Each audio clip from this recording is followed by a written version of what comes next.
In today's video, I'm going to teach you a valuable skill, how to hide the URL bar in Chrome. This can be particularly useful if you want to maximize your screen space, or if you're simply aiming for a cleaner, distraction-free browsing experience. Let's dive in and explore the step-by-step process to achieve this. As we begin, make sure you have your Chrome browser open on your desktop or laptop. The process is straightforward, and I'll guide you through each detail. First, head over to Google Search by opening up a new tab.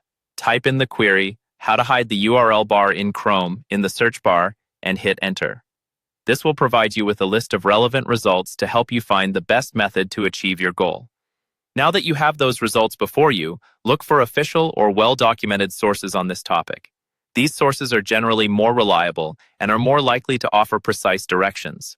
One key thing to keep in mind is that there might be different methods based on the version of Chrome you are using, so it's important to take note of that detail as you explore the options presented. When you identify the method that fits your needs, click on the link to access detailed instructions. Most of the time, this will involve navigating through Chrome settings. Remember, these settings are usually accessible via the three dots located in the upper right corner of your browser window. Once you're in the settings area, search for terms like full screen or immersive mode, which can sometimes be found under advanced settings. As you make these changes, you may need to restart your browser for the new settings to take effect. A little tip: it can be helpful to bookmark the guide you are following for any future reference, especially if you want to reverse the setting or need to access it for another device.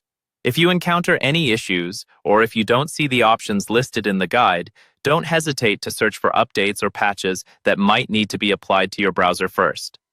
Chrome is frequently updated, which may occasionally change how certain features are accessed or used.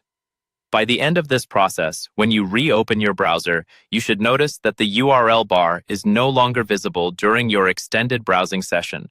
This setup is particularly effective for a focused browsing experience or for presentations where you want the content to shine without distractions. And there you have it. With these steps, you've successfully learned how to hide the URL bar in Chrome, optimizing your screen real estate for a more immersive and uncluttered experience. Thanks for watching, and feel free to reach out with any questions or feedback in the comments section below. Until next time.